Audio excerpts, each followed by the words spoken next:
Assalamualaikum warahmatullahi wabarakatuh.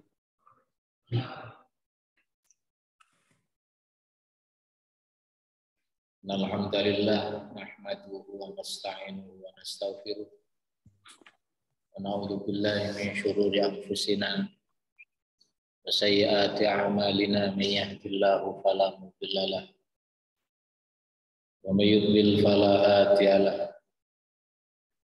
Asyhadu an la ilaha illallah wahdahu la syarika lah. Asyhadu anna nabiyyana Muhammadan abduhu wa rasuluh. La rasula wa la nabiyya ba'da. Allahumma salli sallim wa barik alaihi wa ala alihi wa sahbihi wa man tabi'ah ma ba'd. Qalu subhanaka la ilma lana illa ma 'allamtana innaka antal alimul hakim. Alhamdulillah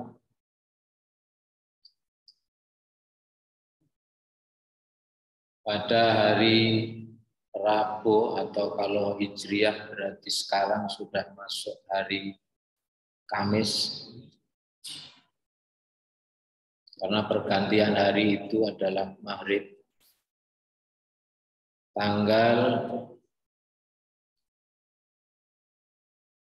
Kalau kita ke Kamis berarti ini malam 14 Sya'ban. Atau bertepatan dengan tanggal 16 Maret, kita masih dianugerahi oleh Allah kenikmatan untuk mengkaji dan mentadabburi ayat-ayat Allah yang kita yakini kebenarannya. Karena Allah sendiri sudah memberi garansi di awal-awal surat Al-Baqarah bahwa kitab ini adalah la raiba fi hudal lil muttaqin. Bahwa kitab ini tidak ada keraguan sama sekali dan sebagai petunjuk bagi orang-orang yang bertakwa. Kalau semua isi Quran itu sudah digaransi oleh Allah bahwa isinya adalah tidak ada keraguan, berarti bisa dikatakan bahwa seluruh isi kandungan Al-Quran adalah kebenaran. Orang yang meragukan kebenaran Al-Quran ini secara tidak langsung berarti mengingkari, atau secara diam-diam berarti dia tidak percaya. Pada malam hari ini saya akan mengupas beberapa ayat-ayat Quran yang isinya adalah berupa janji-janji Allah kepada hamba.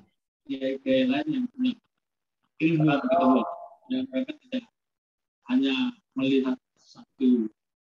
Kalau janji Allah itu pasti benar, sebagaimana Allah sendiri juga bahwa satu-satunya yang tidak mengingkari janji, tidak pernah mengingkari janji adalah Allah Subhanahu wa Ta'ala. Ya, dadah, hati-hati ya. Di salah satu ayatnya Allah Subhanahu wa Ta'ala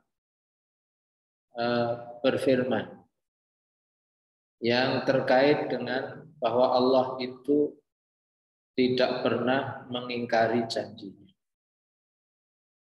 Misalkan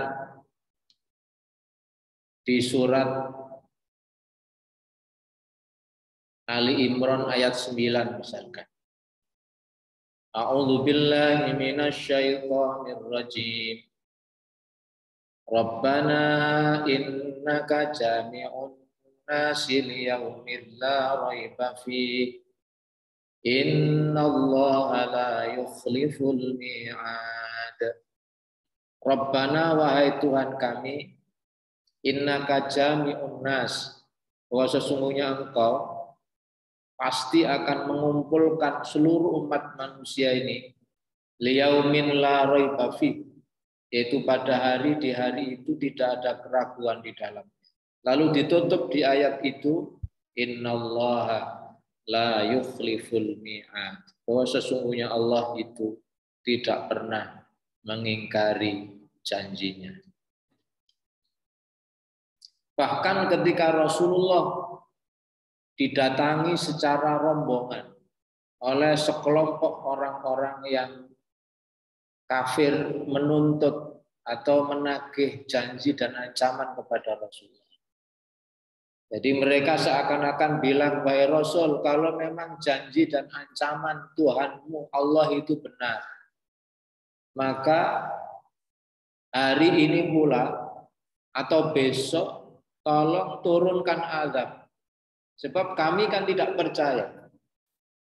Lalu peristiwa itu diabadikan oleh Allah di surat Al-Hajj ayat 47. Di sana mereka meminta supaya azab Allah itu disegerakan. Wa yasta'jilunaka bil azab. Mereka minta untuk disegerakan kepadamu akan azabnya Allah itu. Jadi mereka enggak betah. Mana buktinya kalau Allah itu akan menurunkan azabnya itu. Wong ternyata kami enggak percaya ya, aman-aman saja. Lalu Allah menjelaskan di ayat ini, wala yukhlifallahu wa'dah, dan Allah tidak akan pernah mengingkari janjinya.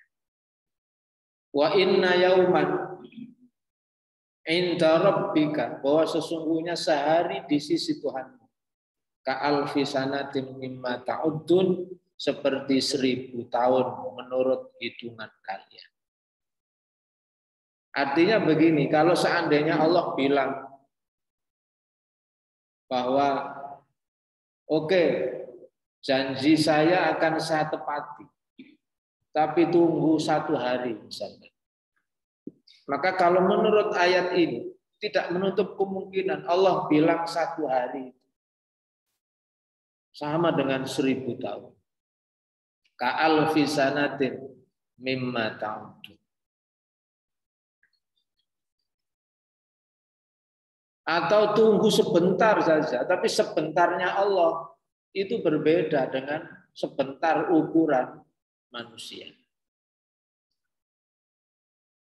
Dan di samping itu ada hikmah sebenarnya, bahwa kenapa Allah itu tidak menyegerakan, utamanya adalah siksaan, tidak menyegerakan. Ini karena Allah itu masih memberi kesempatan kepada semua hambanya ini, kalau mereka keliru supaya punya kesempatan untuk memperbaiki diri, bertobat kepada Allah. Justru Allah itu berbaik hati. Jadi Allah tidak menurunkan azabnya langsung, itu karena Allah itu berbaik hati. Mungkin kalau bahasa kita itu, Allah itu kasihan, Allah itu sakno.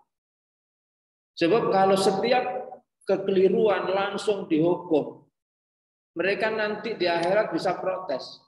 Kok saya tidak diberi kesempatan untuk memperbaiki diri? Kok tiba-tiba saya diberi hukuman? Memang jadi orang itu serba repot. Karepe menungsa itu nek dituruti terus serba repot. Kalau disegerakan, mereka bilang, loh kok tidak diberi kesempatan untuk memperbaiki diri?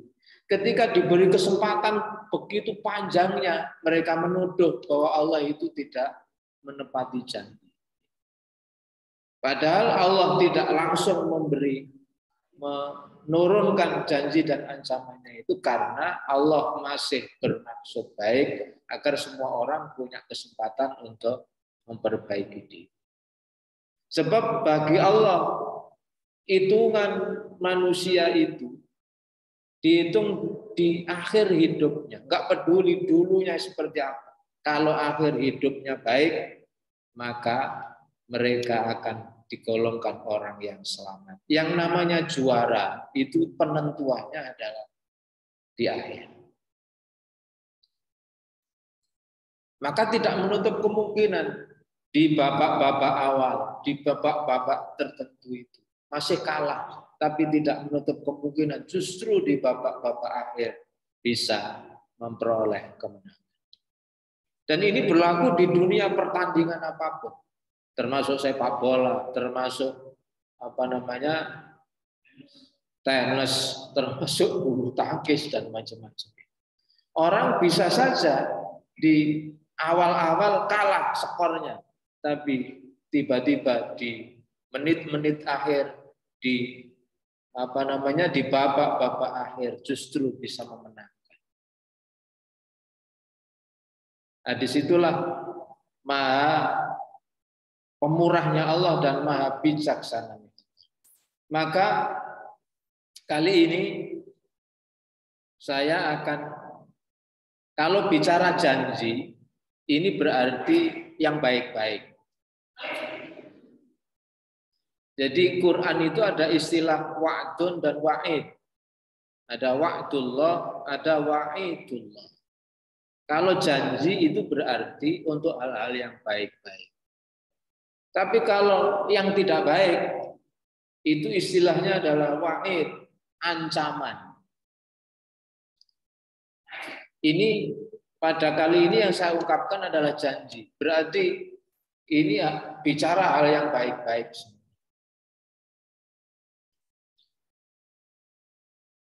Dalam beberapa tafsir, janji Allah kepada hambanya ini, saya hitung di sini ada sekitar 10 janji kepada hambanya Allah. Berarti ini janji-janji yang baik-baik. Pertama, ayat ini tercantum di dalam surat Al-Baqarah. Ayat 152. Allah berfirman, "Fadhkuruni azkurkum washkuru li wa la takfurun." Fadhkuruni, maka ingatlah kalian kepadaku. Fadhkuruni, ingatlah kalian kepadaku. Terus apa janjinya Allah? Azkurkum, maka aku akan mengingat kalian. Dalam penjelasannya, sahabat Nabi bernama Abdullah ibni Mas'ud terkait dengan fadhkuruni azkurkum ini. Beliau kemudian mengungkapkan bahwa uzkurullaha firraha. Ingatlah kalian kepada Allah saat engkau diberi kesenangan. Maka yadhkurkum fisyiddah, maka Allah akan mengingat kamu ketika engkau mendapatkan kesulitan-kesulitan. Umumnya Allah tidak memberi perhatian khusus kepada orang ketika dapat kesulitan itu. Punya kemungkinan besar ketika dia diberi kesenangan oleh Allah, tidak ingat Allah, tidak semakin mendekatkan diri kepada Allah. Makanya dijelaskan ayat ini oleh Abdullah bin Mas'ud, "Udzukurullaha firraha." Ingatlah kalian kepada Allah pada saat senang. Jangan hanya pas pada saat susah saja. Karena salah satu karakternya manusia itu, ingatnya kepada Allah itu umumnya hanya saat ketika susah saja. Ketika diberi oleh Allah kenikmatan, ketika diberi oleh Allah kesenangan, lupa diri, lupa daratan. Orang yang modelnya seperti ini, maka ketika dia dalam kondisi sulit, dia akan dibiarkan oleh Allah. Tidak akan diberi pertolongan oleh Allah, tidak akan diberi perhatian. Berarti kalau kita ingin diberi perhatian oleh Allah, karena hidup kita tidak mungkin lempeng enak terus. Kita tidak mungkin hidupnya itu lempeng enak tak. Maka rumusnya Udzukurullaha firraha yadhkurkum fisyiddah. Ingatlah kalian kepada Allah pada waktu longgar, pada waktu senang, pada waktu lapar. Maka Allah akan ingat kamu ketika engkau mengalami kesulitan. Kalau bahasanya hadis Rasulullah, ihfazillah, jaga Allah, yahfalka, maka Allah akan menjaga.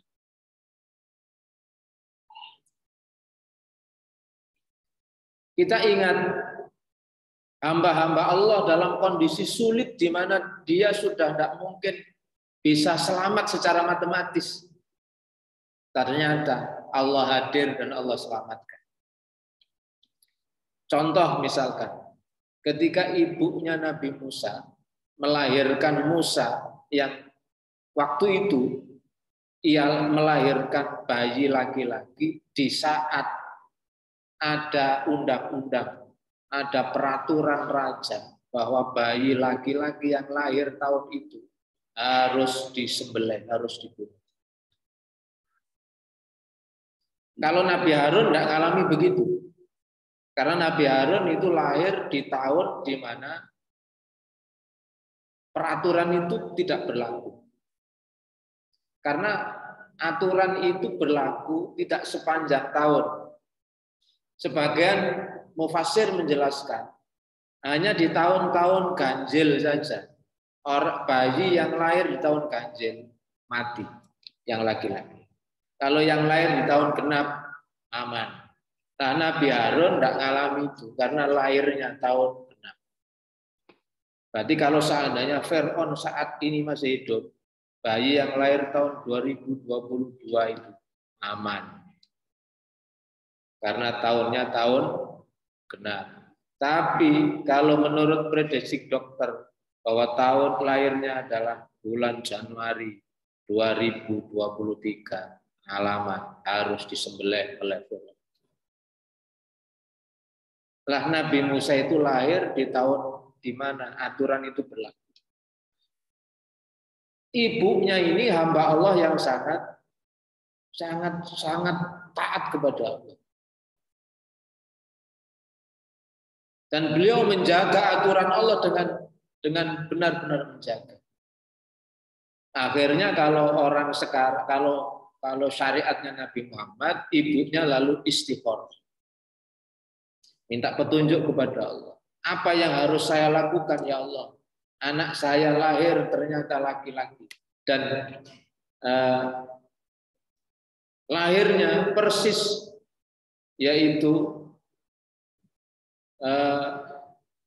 tahun di mana peraturannya bayi laki-laki harus disetorkan ke kerajaan untuk disembelih. Setelah istikharah ada petunjuk.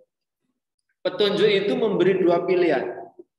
Wa auhayna ila ummi Musa an ardi'i fa idza khifti 'alaihi fa alqihi fil yam wa la takhafi wa la tahzani inna raddu ilaiki wa ja'iluhu minal mursalin. Dan kami wahyukan. Kami wahyukan di sini ini bukan wahyu seperti halnya wahyu Allah kepada Rasul, karena ibunya Nabi Musa bukan Rasul. Ini oleh banyak mufassir disebut namanya ilham. Nek wong Jawa ngarani wangsit, nek wong Jakarta pangsit. Jadi semacam apa ya, bisikan tapi bisikan yang benar, karena orangnya solehah, karena orangnya bertakwa. Bahasanya Allah diberi wahyu. Wahyu itu kalau di Quran tidak hanya diberikan Allah kepada para rasul. Cuma kalau para rasul itu wahyu yang isinya syariat. Tapi kalau kepada orang yang bukan rasul, wahyu itu namanya ilham. Yaitu bisikan yang benar. Bahkan lebah pun bisa memilih mana bunga yang asli sama bunga plastik, itu ya karena ada wahyu. Walaupun sama-sama putihnya, disemprot sama minyak wangi misalnya gitu, supaya sama dengan bunga yang aslinya, tetap dia akan pilih yang asli. Itu yang bisa, ya kenapa kok disampaikan bedakan? Karena dia dapat wahyu dari Allah. Ini wahyunya Allah kepada ibunya Nabi Musa, disuruh menyusui, artinya disuruh mengasuh. Tapi kalau kamu khawatir akan ketahuan, maka fa'alqihi fil yammi, maka hanyutkan anakmu itu ke sungai. Dan kamu tidak usah takut Wala takhafi wala tahzani inna radduhu ilaik. Sesungguhnya saya berjanji akan mengembalikan itu kepada. Wajailuhu minal mursalin, lalu ibunya dibocori. Kenapa saya kembalikan? Anakmu itu nanti akan saya jadikan menjadi seorang rasul. Tapi sebagai orang biasa, orang ya tetap ada ketir-ketirnya itu. Sama seperti orang ketika punya masalah, kan sudah ngerti orang kena masalah itu disuruh sabar. Tapi seringkali juga masih kadang-kadang karena pelit, karena rumitnya masalah itu, orang kadang-kadang masih kadang-kadang ada bisikan sanksi dan kekhawatiran. Ibunya Nabi Musa juga begitu. Singkat cerita, karena beliau adalah orang yang selalu ingat Allah ketika dalam kondisi senang, maka Allah pun hadir ketika beliau dalam kesulitan. Singkat cerita, bayi itu akhirnya balik kepada ibunya. Dengan cara gimana? Bayinya ditemu oleh istrinya Fir'aun. Lah, Fir'aun itu termasuk suami takut istri.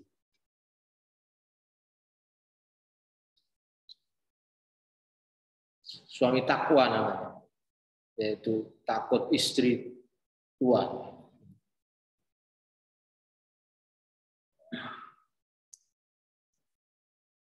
Ketika istrinya bilang sama Fir'aun bahwa bayi yang ditemukan itu sudah hampir saja mau dibunuh. Jadi mau dibunuh. Tapi istrinya Fir'aun, yaitu Asia itu, langsung berkata kepada Fir'aun. Apa perkataannya? Wa qalat imra'atu fir'auna qurratu ainil li wa. Wahai Fir'aun, tolong yang satu ini jangan dibunuh. Apa alasannya? Karena dia itu qurratu ainil li wa. Coba sampean pandang bayi itu. Ini menyejukkan hati saya. Dan saya yakin juga menyejukkan hatinya sampean. Maka la taqtuluhu, tolong kamu jangan membunuh. Asa ayyang fa'ana. Mudah-mudahan kalau dia nanti dewasa memberi manfaat kepada kamu. Ini caranya Allah memberi perlindungan. Terus yang luar biasa lagi apa? Musa yang masih bayi ini setelah Asia usul kepada Fir'aun supaya tidak dibunuh. Ternyata Fir'aun setuju. Tapi waktu itu muncul problem. Karena Musa bayi itu nangisnya kebiar-biar. Tidak ada yang bisa menenangkan. Memenangkan itu kawan. Jadi tidak ada yang bisa menjinakkan Musa bayi. Seluruh ibu-ibu sak istana itu enggak ada yang sanggup.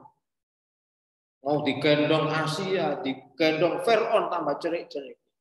Digendong siapapun, tidak ada yang sanggup. Akhirnya beliau Fir'aun buat sayembara. Siapa yang bisa mengasuh anak angkatnya itu akan dijadikan sebagai keluarga besar kerajaan. Diam-diam atas usulan kakaknya Nabi Musa yang oleh ibunya disuruh mengawasi dari jauh itu, bilang sama ibunya, ibu sampean daftar. Waktu itu juga agak khawatir juga, nanti kalau ketahuan gimana? Ya bismillah, tawakal aja. Ternyata Fir'aun itu enggak curiga. Setelah itu kan semua wanita yang daftar enggak ono sing lulus. Ketika ibunya sendiri yang daftar, ternyata Musa itu langsung diam. Belum digendong, itu sudah diam. Jadi ini baru melangkah mau menggendong bayi itu, langsung diam. Dan setelah digendong, langsung diam dan kemudian minum ASI dari ibu. Oh ini langsung mungkin kalau jenengan bisa bayangkan. Fir'aun sawen. Wis Bu sampean gak usah mulih Bu. Kene. Ini janjinya Allah. Fadhkuruni adzkurkum. Kalau kalian ingat kepadaku, maka aku akan ingat kepada kalian. Cuma kalau bicara zikir itu, zikir tidak hanya membaca kalimat-kalimat thayyibah. Dengan sholat maghrib berjamaah begini ini masuk bagian dari zikir. Setelah jamaah lalu ngaji, ini juga namanya zikir. Ada orang susah lalu kita bantu kesusahannya, itu juga namanya zikir. Karena zikir itu maknanya adalah hati perbuatan yang selalu nyambung dengan Allah Subhanahu wa taala. Ketika atau tergoda berbuat kemaksiatan, ingat bahwa ini larangan Allah, lalu kita jauhi, itu juga zikir. Janji Allah yang kedua. Janji Allah yang kedua. Yaitu terkait dengan firman Allah di surat Ibrahim ayat ke-7. Dan ayat ini populer didengar di kalangan kaum muslimin. Wa il ta'adzana rabbukum la in syakartum la azidannakum wa la in kafartum inna adzabi lasyadid. Yang kedua, janjinya Allah adalah wa il ta'adzana rabbukum, dan ingatlah, ta'adzana itu memberi pengumuman. Ta'adzana memberi pengumuman. Maka orang yang memberi pengumuman supaya orang itu datang untuk sholat namanya muadzin. Ta'adzana itu berarti memberi pengumuman. Rabbukum, Tuhan kalian. Apa pengumumannya? La in syakartum, jika kalian bersyukur, la azidannakum, maka benar-benar. Di situ ada taukid la. Terus kemudian ada nun taukid sakilah di akhirannya. La azidanna. Sungguh benar-benar kami akan menambah kalian.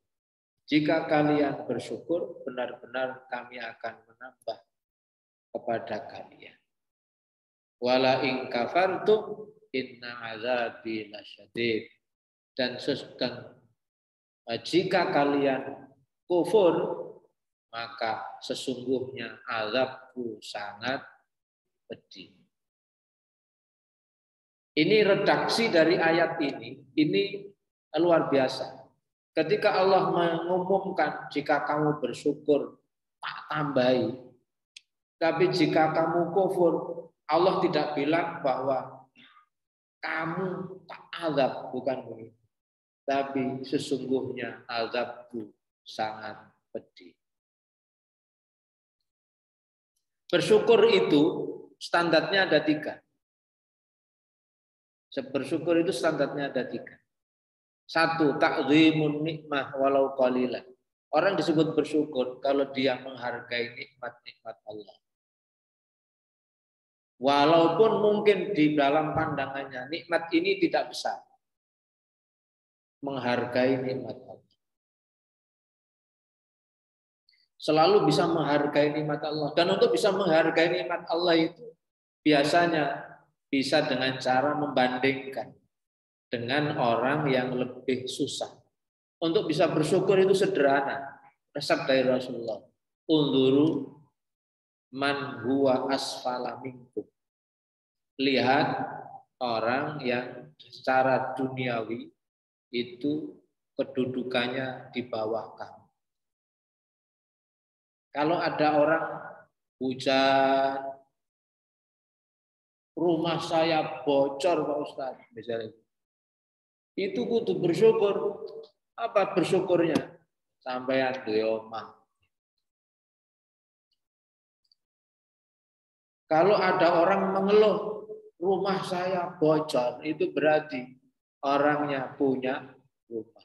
Sampai hari ini, Ada orang yang banyak yang nggak punya rumah. Saya punya tetangga, itu padahal anaknya itu sudah lulus SMA itu 2. Lalu anaknya yang ketiga sekarang sudah masuk SMP. Sampai hari ini belum punya rumah. Jadi statusnya masih kos di dekat rumah saya. Jadi pindah sana, pindah sini, pindah. Coba kalau melihat begitu, rumah saya bocor, Pak Ustaz. Syukuri, berarti sampai sing duwe omah. Untuk bisa bersyukur itu, untuk bisa menghargai nikmat Allah itu perlu membandingkan. Tapi membandingkannya bukan kepada yang lebih enak, tapi kepada yang lebih susah. Biasanya di situ kita baru menyadari alhamdulillah. Saya pernah kepingin dapat pencerahan dari guru saya. Karena saya merasa punya masalah yang saya nilai itu agak berat. Akhirnya silaturahim. Mau cerita nggak jadi. Kenapa? Ternyata yang mau saya cerita ini masalahnya lebih besar. Dan beliau tenang-tenang saja. Akhirnya belum cerita sudah dapat jawaban. Berarti masalah saya tidak ada apa-apa. Terima kasih ya Allah. Kau tunjukkan kepada kami. Saya tetap bersyukur kepada Allah.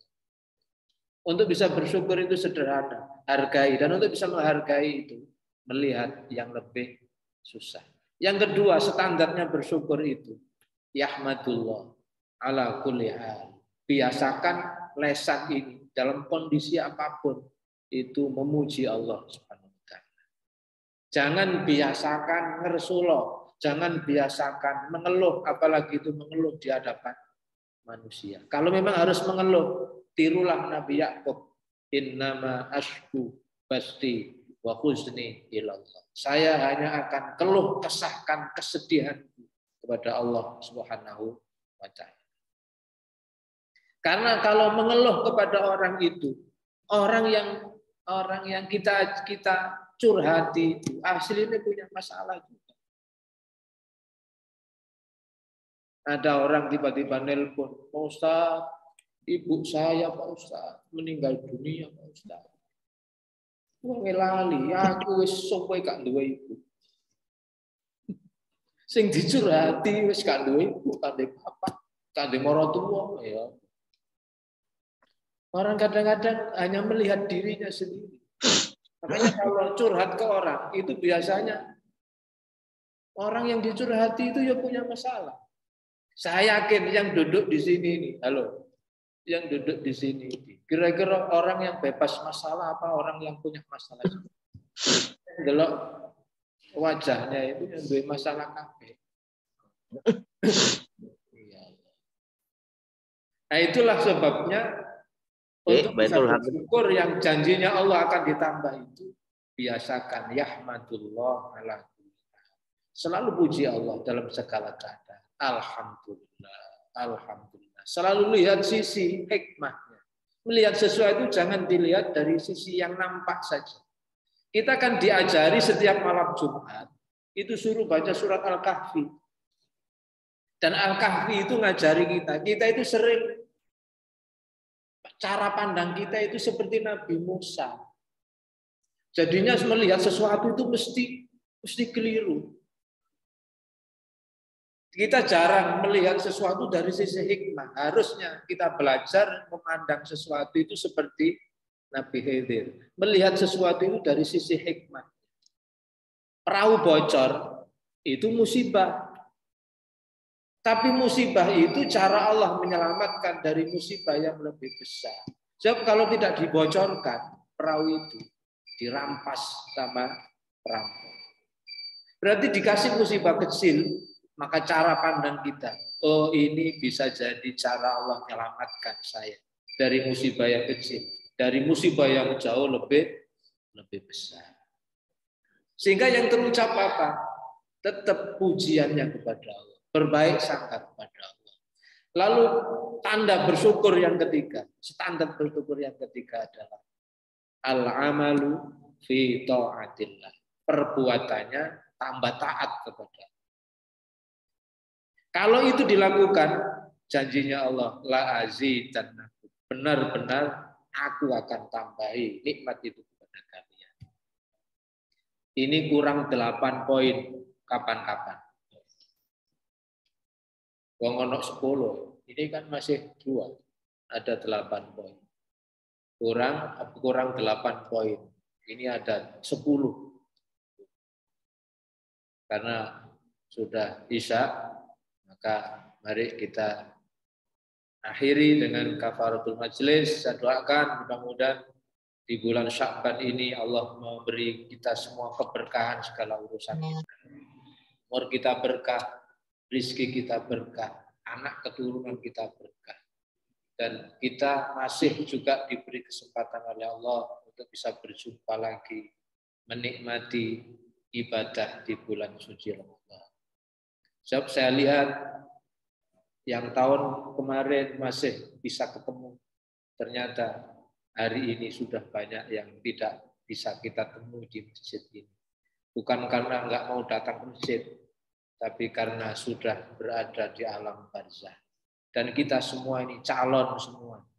Maka mari kita gunakan sebaik-baiknya umur kita untuk terus menambahi amal-amal soleh kita. Amin ya Rabbal alamin. Saya kira itu mudah-mudahan diberkahi oleh Allah. Masih kurang 8, kita akan bahas insya Allah nanti pada season yang lain. Mudah-mudahan diberkahi oleh Allah. Subhanakallahumma bihamdik, asyhadu an la ilaha illa anta, astaghfiruka wa atubu ilaik, walhamdulillahi rabbil alamin. Assalamualaikum warahmatullahi wabarakatuh.